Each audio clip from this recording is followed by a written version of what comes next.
भाइयों बहनों, व्रत कथा हिंदी चैनल में आपका हार्दिक स्वागत है। इस चैनल में हम 12 मास की व्रत कथाएं, धार्मिक प्रवचन और राशिफल इत्यादि संपूर्ण और शास्त्रोक्त सुनाते हैं। इस वीडियो में मैं कृष्णा पंडित आपको मार्गशीर्ष मास का कथा अध्याय 12वां सुनाती हूँ। देव शर्मा ने कहा कि हे वत्स, सहसा केशव भगवान में तुम्हारी ऐसी बुद्धि हो गई है कि इस कारण तुम्हारे पूर्व सैकड़ों जन्म के पाप नष्ट हो गए। तुम बिना व्रत तीर्थ के ही कोटि पापों से मुक्त हो गए और मेरे आतिथ्य सत्कार तथा भक्ति से तुमको विष्णुपद प्राप्त हुआ और उसी पुण्य प्रभाव से तुम्हारी ऐसी बुद्धि हुई है।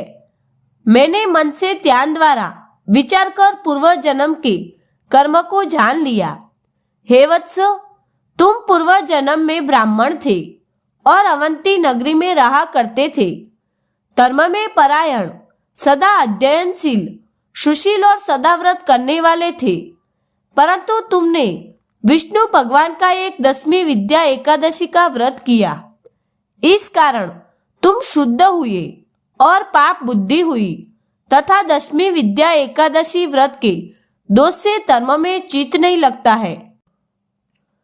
हे वत्स, विदर्भ नगर में तुम्हारी लड़की का लड़का रहता है।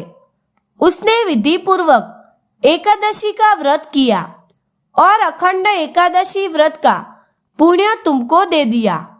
इस कारण धर्म में वृद्धि हुई और पाप का नाश हो गया। उस एकादशी व्रत के पुण्य प्रभाव से 10वीं विद्या के पाप को यमराज ने मिटा दिया और तुम्हारे इस जन्म के तथा पूर्व के 10,000 जन्म के पापों को इस समय यमराज ने मिटा दिया। इस तरह दोनों शुद्ध और देव शर्मा ब्राह्मण बात कर रहे थे कि विश्वकसेन आ गए और उन्होंने कहा कि हे वर्णवर, तुम्हारा स्वागत है। मैं जनार्दन भगवान तुम्हारे ऊपर प्रसन्न हूँ। तुमने ब्राह्मण का आतिथ्य सत्कार किया, इसलिए पापों का नाश हो गया और दूसरे ही दिए गए एकादशी व्रत के पुण्य से हे शूद्र, 10वीं विद्या का पाप नष्ट हो गया। तुम्हारे दोहित्र ने व्रत करके पुण्य तुमको दे दिया और इस पुण्य के द्वारा तुम्हारा उद्धार किया। हे महाभाग, अपनी पत्नी के साथ गरुड़ पर सवार हो जाओ। यह कहकर देव विष्णु ने उस समय विमान पर बैठाया। हे नृपोत्तम, शुद्ध शरीर से तुम स्वर्ग को गए और देव शर्मा ब्राह्मण तीर्थराज का प्रयोग को गए। हे राजन, जो तुमने पूछा था, जो सब मैंने कहा, अखंड एकादशी के पुण्य से और प्राप्त अतिथि सत्कार से तुमको विष्णु की भक्ति करने वाली स्त्री मिली तथा निष्ठकंटक राज्य मिला। राजा वीरबाहु बोले कि हे ब्राह्मण, विष्णु भगवान को प्रसन्न करने के लिए अच्छी तरह अखंड एकादशी की विधि कृपा करके कहिए। ऋषि ने कहा कि हे नृपश्रेष्ठ, पवित्र एकादशी की विधि सुनिए। पहले विष्णु भगवान ने नारद जी से जो कुछ कहा वह विधि और उद्यापन विधि भी बताऊंगा। हे नरोत्तम, मार्गशीर्ष आदि महीनों में एकादशी के दिन इस पवित्र अखंड एकादशी का व्रत करना चाहिए। 10वीं के दिन नक्त व्रत करे और एकादशी के दिन उपवास करे तथा द्वादशी के दिन एक बार भोजन करे। इसको अखंड एकादशी व्रत कहते हैं। दिन के अष्टम भाग में सूर्य नारायण के बाद मंद प्रकाश होने पर जो भोजन किया जाता है उसको नक्त भोजन कहते हैं, किंतु रात्रि में भोजन को नक्त भोजन नहीं कहते हैं। काश्य पात्र में भोजन, मांस का भोजन, मसूर, चना, कोला, शाक, मधुर, दूसरे का अन्न, 2 बार भोजन, स्त्री प्रसंग, इन 10 कर्मों को विष्णु भक्त मनुष्य दशमी के दिन न करे। हे राजन, यह दशमी की विधि कही है और एकादशी की विधि सुनिए।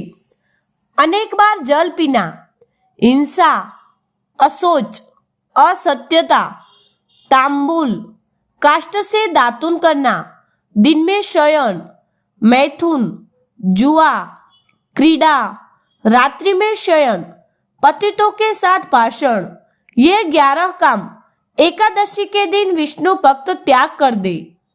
हे केशव, आपके प्रीत्यर्थ आज के दिन रात्रि के लिए नियम किया है। हे देवेश, आज मेरे लिए स्त्री सुख न होगा और न भोजन सुख होगा, अर्थात इन दोनों का परित्याग किया है। परंतु हे पुरुषोत्तम, स्वप्नावस्था में विकलतावश भोजन या मैथुन हो या दांतों के बीच अनिष्ट अन्न लगा रह जाए, उसको क्षमा कीजिएगा। उपवास का लक्षण कहते हैं पाप कर्मों से निवृत्त होकर जो दया दाक्षिण्य आदि गुणों के साथ वृद्धि कृतवास है, उसको उपवास कहते हैं, न कि उपवास द्वारा शरीर के शोषण को उपवास कहते हैं। विष्णु भक्ति पूर्वोक्त 10 काम और परान्न तथा शहद या मध्य और शरीर का मर्दन आदि काम द्वादशी के दिन त्याग कर दे और यह कहे कि हे गरुड़ ध्वज, आज मुझे पापनाशिनी पवित्र द्वादशी प्राप्त हुई है, अतः आज मैं पारणा करूंगा। हे गरुड़ ध्वज, आप प्रसन्न हो।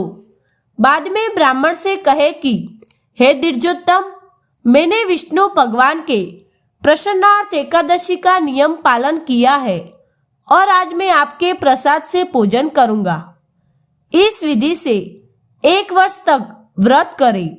जब वर्ष पूर्ण हो जाए तब भक्त उद्यापन करें। आदि में, मध्य में और अंत में व्रत का उद्यापन करना कहा है। जो उद्यापन को नहीं करता है वह कुष्ठी और अंधा होता है। इसलिए अपने श्रद्धा के अनुसार उद्यापन कर्म को करें। यह उद्यापन पवित्र मार्गशीर्ष मास के शुक्ल पक्ष में करें। विधि को जानने वाले 12 ब्राह्मणों को 13वें विधिवेता सपत्नीक आचार्य को बुलाकर यजमान शौचादि स्नान करके जितेंद्रिय होकर श्रद्धा से पाद्य अर्घ्य वस्त्र आदि से आचार्य का पूजन करे। बाद में आचार्य सुंदर पंचरंगों से सर्वत्र पद चक्र मंडल बनाकर सफेद वस्त्र से घेरा करे और पंचरत्न डालकर घट को जल से पूर्ण करे तथा पंच पल्लव से युक्त कपूर अगर से सुगंधित करे और घट पर तांबे का पूर्ण पात्र रखकर रक्त वस्त्र और पुष्पों की माला से सुशोभित करके सर्वत्र भद्र मंडल के ऊपर स्थापित करे। हे नृप, उस घट के ऊपर लक्ष्मी नारायण देव को स्थापित करे। प्रतिमा 16 मासा सुवर्ण की बनावे और वाहन शस्त्र से युक्त तथा 4 अंगुल प्रमाण की होनी चाहिए अथवा यथाशक्ति बनावे और तन रहने पर लालच न करे। मूर्ति स्थापित कर मंडल में 12 मासों के देवों की स्थापना करे और उनके स्वामी की अखंड एकादशी व्रत के निर्मित पूजा करे। मंडल के पूर्व दिशा में सुंदर संघ की स्थापना करे और कहे कि हे पांचजन्य, पहले आप समुद्र में उत्पन्न हो और विष्णु भगवान ने अपने हाथ में आपको धारण किया है तथा समस्त देवताओं ने तुम्हारा निर्माण किया है। हे पांचजन्य, आपको नमस्कार है। बाद में मंडल के उत्तर और वेदी बनावे और संकल्प करके वेदोक्त विष्णु मंत्रों से हवन करे। अपने स्थान में विष्णु की और हरि की स्थापना करे तथा पुरुष सूक्त और पौराणिक मंत्रों से पूजन करे। नैवेद्य के लिए अनेक प्रकार के मोदक बनावे और धूप दीप करके उपहार देकर नौराजन करे। चंदन आदि से पूजन कर प्रदक्षिणा करे। हे नृप, स्वस्तिक वाचन नमस्कार करके कर्म से आचार्य आदि ब्राह्मण जप करे। पौमान सूक्त का पाठ करे। मंडल ब्राह्मण का पाठ करे। मधु मंत्रों का पाठ करें, तेजस्वी इत्यादि मंत्रों का पाठ करें, रुचम वा ब्रह्मसाम मंत्र, पवित्र सूर्य के मंत्र, विष्णु भगवान की श्रेष्ठ संहिता का पाठ करें। जप के बाद कलश के ऊपर सांग 5 विष्णु प्रतिमा स्थापित करें। दूसरे दिन सूर्योदय के होने पर क्रम से हवन करें। प्रथम पोक्षणा पात्र, प्रणीता पात्र आदि स्थापित करके विधि से पूजन व स्तुति करके हवन करें। अपने ग्रह सूत्र के विधान से यज्ञ की अग्नि किया करें और 2 चरु बनावे, जिसमें विष्णु के निर्मित एक खीर की चरु बनावे। उस चरु की पुरुष सूक्त से 16 आहुति देवे और घी से 4 आहुति देवे। घी में भिगोकर इंद्र विष्णु इस मंत्र को पढ़कर अंगुष्ठ से तर्जनी तक नाप की पलाश की समिधा से कर्म सिद्धि के निर्मित हवन करें। 101 समिधा की आहुति देकर उससे दुनी 2 102 तिल की आहुति दे। इस प्रकार वैष्णव हवन के बाद ग्रह यज्ञ आरंभ करे। समिधा के सब चरु व तिल हवन क्रम से करे तथा दोनों हवन में स्वस्तिक वाचन कर पूजा करे। बाद में ऋत्विजों को धेनु आदि ग्रह दक्षिणा देवे और प्रधान देव के प्रीत्यर्थ आचार्य ब्राह्मण को यथाशक्ति दक्षिणा देवे। दूध देने वाली गौ सुंदर बेल का दान करे। 13 ब्राह्मणों को 13 तरह अलग अलग दान करे। सपत्नीक आचार्य को वस्त्रों से महादानों से प्रसन्न करे और प्रधान कलश पीठ आदि को देवे। 25 कट जल भरकर वस्त्र सहित पारण के बाद रात्रि में ब्राह्मणों को देवे और पूरी दान देवे तथा बंधुओं को इष्ट मित्र को भोजन करावे और आचार्य को दक्षिणा सहित पूर्ण पात्र का दान कर दे, क्योंकि पूर्ण पात्र के दान से कार्य की पूर्ति होती है और उपवास व्रत, स्नान, तीर्थवास का फल होता है। यदि कर में तन नहीं है और एकादशी का व्रत किया है तो वह ब्राह्मणों के वचन से व्रत को पूर्ण करे, अर्थात ब्राह्मणों से कहे कि मेरे पास तन नहीं है, मैं उद्यापन नहीं कर सकता हूँ, मैंने एकादशी का व्रत किया है, इसका पूर्ण फल मुझको मिले। ऐसा यजमान के कहने पर ब्राह्मण कहे कि तुमने जो एकादशी का व्रत किया है उसका पूर्ण फल तुमको मिले। इस तरह कहने से यजमान को व्रत का फल मिल जाता है। अपनी शक्ति के अनुसार उद्यापन आदि कार्य को करे। हे पुत्र, मैंने यह सब अखंड एकादशी का व्रत तुमसे कहा है।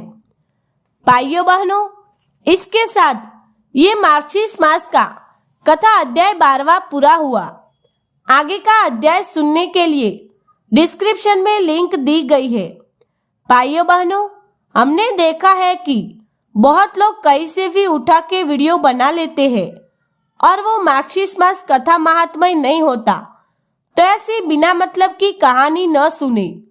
भाइयों बहनों, वीडियो अच्छा लगे तो लाइक, शेयर और सब्सक्राइब जरूर करें। जय भोलेनाथ।